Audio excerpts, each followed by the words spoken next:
Okay, what do we got around here? Oh, there's the symbol for Neyyah. Okay. Okay, we've got the two guys fighting. And what's up here? Wait, did I just see a... Oh no, that's just a triangle through the thing. Okay, let's see what's up here. This looks like the thing from the book. So blue triangle upwards. Zoom out. Press the button. Yes, it's the thing from the book. Okay, this doesn't tell me anything unless it's to do with the Quilivian. Okay, maybe this is to do with the crane.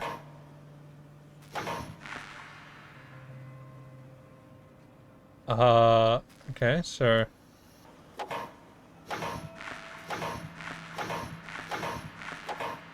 gonna have to write this down. That one's red. Fourth one is some really weird. That one's red. We've seen this one. It's another weird one. It's red. And then maybe the M. Alright. Okay, there's a bigger star, if these are star systems. Maybe it's a sun. And they fill up depending on what you put in. I'm not sure if there's anything I can do here other than have that display. So it doesn't look like I can Ooh, there's a book here. Doesn't look like I can permanently set one of those things yet. The main oh, so this is the book that was missing from the tables. So the usual thing, the Me-8, Galahanty. I'm guessing we're gonna have to get these translated at some point. More exposition, here we go. Long ago, before all the sides of the Great Silidate Sea had been visited, and the discovery of the Paira had yet to reveal itself to the rulers, the land was known as Tulimbare. One man by the name of Elithure was planning a journey. He had made a boat, and from the shingle shores of a small island called Lata, he set sail across the glass sea, a peaceful place, bathed in the warm kiss of an approaching sunrise. Here he became introduced to the mysterious Pelskas, creatures that existed beyond the living realms. He believed that they could help bring Tulimbare to a whole new chapter, evolving their community and pushing their world forward. On Lata, Eleuthère had begun his visions of what he believed would lead him to the discovery of a hidden numerical language, which would present themselves through the stars on a soul voyage across the seas of Feyamore. Another voice was coming to him, Philidian. Upon hearing the word in his head, he looked up and saw a shape take form within the sky, starlight sketching life across the otherwise ink-black emptiness above. Constellation became the number one, and a blanket of stars gazed down upon the soul traveler, swelling with hidden symbols, eager to make themselves known to the traveler. A second word came to Eleuthère, a whisper from a soft woman's voice, Paira. Okay, so we've got a number system through the star patterns, and there's talk of the woman's voice. I'm guessing that's the woman that we keep seeing the eyes of every now and then looked up at the night sky to see another symbol reveal itself to him. This was the constellation for the number 2. The rest of the voyage revealed even more. 8 other islands of rock, 8 other words, and 8 other constellations. Validian, Aida, Shrine, Levitation, Pealtish, Hayan, Vilitran, Harvest, Creation, and Neyyah. So these names existed beforehand, so this is a person discovering Neyyah. Not one of the original people, I think. This is confusing me, because he's Fizaltian, I think. Eleuthère sailed back to the Lata, packed his things and set sail from those shores for the last time, returning to Tulimbare with all his new discoveries, changing the world of what would later become Fizalta forever. So yeah, this became Fizalta. So these places existed before even this guy came. I don't think we can take this book. So there was talk of 8 numbers. And we've got 1, 2, 3, 4, 5, 6. We've got 6 numbers. Maybe he unlocked more numbers. I'm guessing that's the number 2, that's the number 3, number 5, etc. So maybe that was just a bunch of exposition to tell us that those are numbers. Okay, So now all we have is this place down here. And as far as I could tell, that's the only thing of importance, that Pelska shrine. Pelska portal. This seems eerily familiar to the hidden office. But, okay, never mind. Disregard that. This is brand new. It's very dark. There's the thing that looked like a dish, like a satellite dish. Ah, there's another guy up there. And this one has a sideways... one of those sideways things.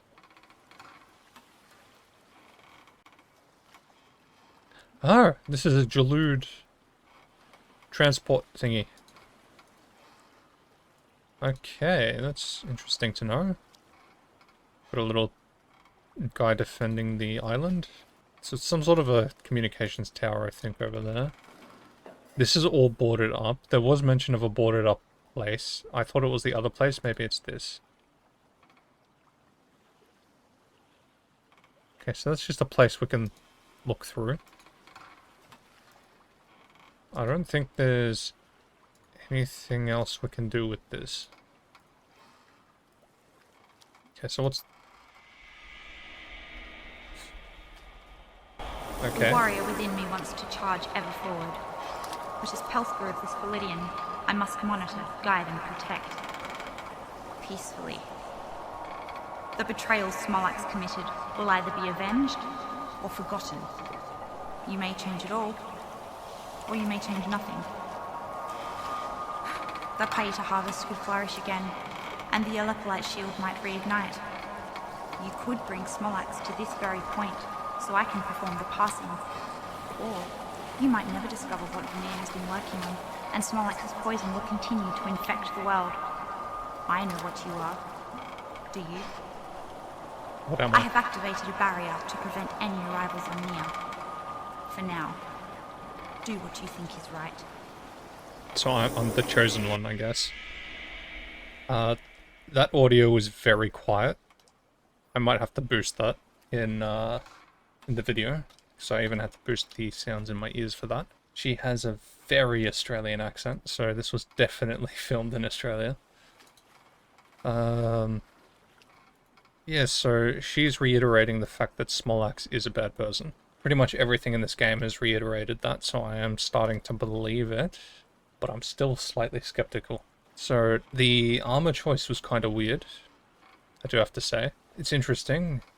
It's like a medieval sci-fi techie type of armor. I'd have to see it again to really dive in deep as to what it actually is, but it did sort of look like early 2000s sci-fi futuristic type of stuff. We had some very weird kids shows back in the day with a bunch of sci-fi stuff, and it was kind of cool, but also quite cheesy. Okay, so that looks like it's a... yeah, that looks like a Pelska portal spot, and it is. We finally figured out how to use a Pelska portal, I think. And we can pick it up as well. Okay, there's a thing here. Neyyah Site 28. Pelska portal activation system. Activation code. So plant number. Although the numbers are... the plants are numbered. So that's 4. 1, 2, 3, 4's red. So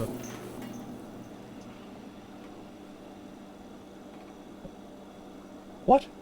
What? I didn't have a chance to figure out what the code... what? Come on, Dev, you can't have like 2 button presses and it... crap, okay. I didn't want to activate whatever that was. Okay, so the Pelska portal works now?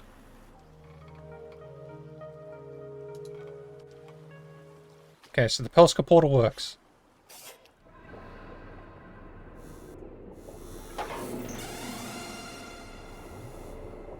Oh, it's a holographic display? Enter.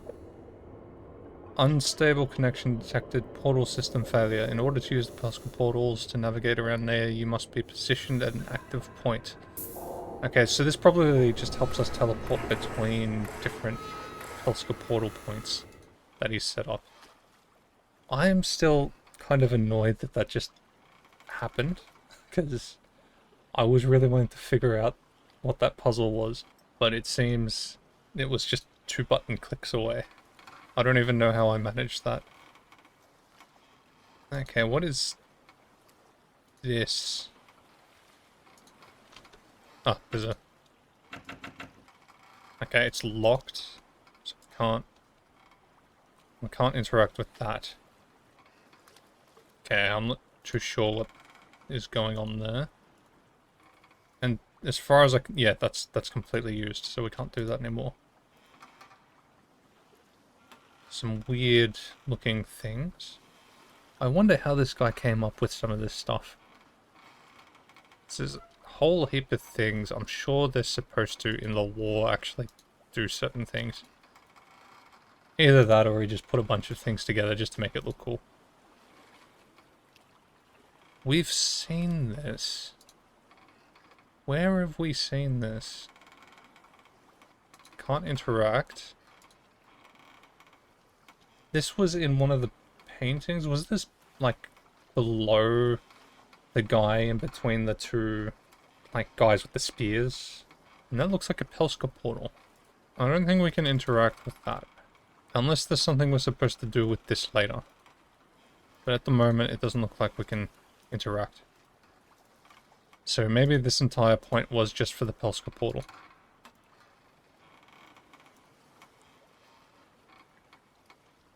Which we can try on the other side of this. I'm just trying to remember if there was any other place we were supposed to go here. I don't think there was. So if we open this, activate it. If we press P, that opens the Pelska portal. We activate it.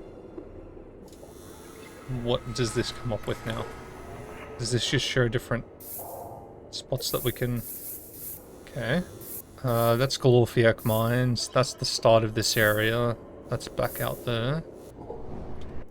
So this is just giving us fast travel, I guess. I've already... Oh no, that was the star map, wasn't it? Yes. And we still don't have anything for that.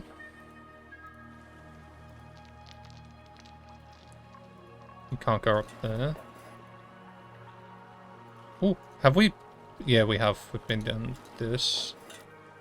But because we can be here, I'm thinking we can unlock another thing here. Unless it's just for exploration purposes. That's got a couple of things. I don't think those symbols really matter too much. But yeah, what is it? Is it this? There was something that had the image. It might have been on one of these books. Might have been that I was thinking of. I could have sworn it was this. Yeah, actually no, yeah, it's this. There it is. It's right there. I don't know how I didn't just see that before. So that's the thing that we just looked at. Okay. So if we head back out. This is where we came from.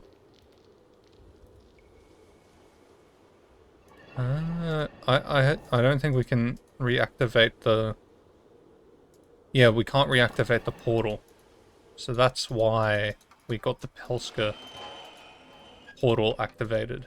So it allows us to teleport through.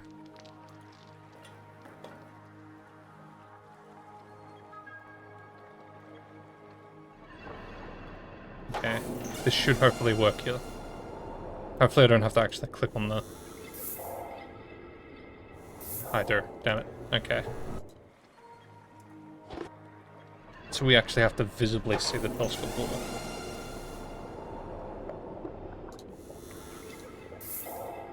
Okay, and let's go back here. Let's see how this works. Just straight up teleports us in. Okay. Well, that was a lot of exploring. We've finally unlocked the Pelska portal. I think that will do me for now. We've gone through a lot of exposition, and I've got more places to check out. So we're ending the episode where we started. I'm back at this, I've already forgotten what this is called, but there's been so many names. So many people's names, so many area names. It's just too much to keep track of. Because it's just dumped on you as exposition through books, you're not learning it sort of as you go, so you're not picking it up in here as much as you would if, I guess, somebody was teaching you this stuff. So I am struggling with keeping all this in my mind. Anyway, thanks for watching, and I'll see you in our next session.